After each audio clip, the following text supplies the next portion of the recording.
अस्सलातो वस्सलामु अलैका या रसूलल्लाह व आला आलिका व सहाबिका या हबीबल्लाह।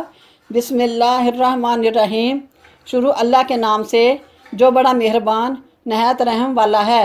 मैं आपको रहमत एंड पीस चैनल पर खुश आमदीद कहती हूँ।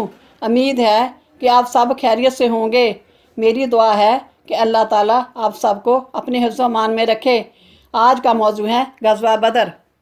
हैरत अंगेज़ मंजर था। दोनों फरीक परेशान थे।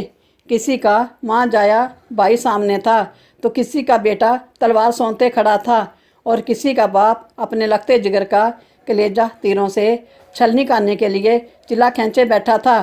गस्मान का रन पड़ा। मुशरिकीन अपनी तादाद के बल बोते पर नाजा थे, लेकिन सरवर आलम सल्लल्लाहु अलैहि वसल्लम सर बसजूद अल्लाह को पुकार रहे थे। इस लड़ाई में अबू जहल समेत बड़े बड़े अमरा रसाए कुरैश मारे गए और कफ़ार मक्का की कमर टूट गई। मुसलमानों में 14 असहाब कत्ल हुए, जिनमें 2 महाजर और बाकी अंसार थे। कफ़ार के 70 आदमी कत्ल हुए और इतने ही गिरफ्तार हुए। असीरान जंग के मामला में हज़रत उमर रज़ियल्लाहु तआला अन्हु ने राय दी कि कैदी कत्ल कर दिए जाएं, लेकिन हज़रत अबू बकर सिद्दीक़ रज़ियल्लाहु तआला अन्हु ने राय दी कि फ़िदिया लेकर तमाम कैदी रहा कर दिए जाएं। हजूर को ये राय पसंद आई। इस पर अल्लाह का अताब आया। कलाम अल्लाह ही है। तर्जमा: अगर खुदा का नोश्ता पहले ना लिखा जा चुका होता तो जो कुछ तुमने लिया इस पर बड़ा अजाब नाज़िल होता। सूरत अनफाल 9। हज़रत सल्लल्लाहु अलैहि वसल्लम और सैयदना अबू बकर सिद्दीक़ रज़ियल्लाहु तआला अन्हु जे ऐ सुनकर रो पड़े। ये रवायत तमाम तरीक़ों और हदीस में मौजूद है।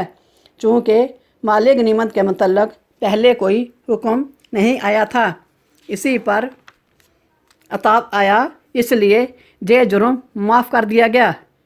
फिर हुक्म इलाही आया। तर्जमा: जो तुमने लूटा है अब खाओ कि हलाल तैयब है। सूरत अनफाल 9। इस ऐत मुबारका में वाज़िया कर दिया गया कि माले गनीमत हलाल है। अल्लाह ने फरमाया। तर्जमा: यकीनन खुदा ने तुम्हारी बदर में मदद की जब तुम कमज़ोर थे। खुदा से डरो ताकि तुम शुक्रगुज़ार बन जाओ।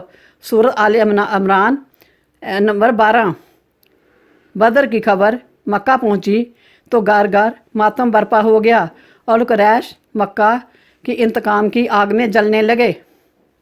इसी साल हुज़ूर अकरम सल्लल्लाहु अलैहि वसल्लम ने अपनी प्यारी बेटी फ़ातिमा ज़हरा रज़ियल्लाहु तआला अन्हा की शादी हज़रत अली करमल्लाहु वजहू से कर दी गई। इसी साल रोज़े फ़र्ज हुए और सदका फ़ितर का हुक्म हुआ। फिर ईद की नमाज बाजमात अदा फरमाई। इससे पहले ईद की नमाज बाजमात नहीं हुई थी।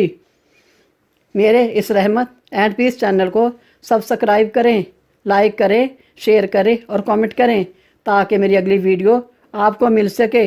अस्सलामु अलैकुम।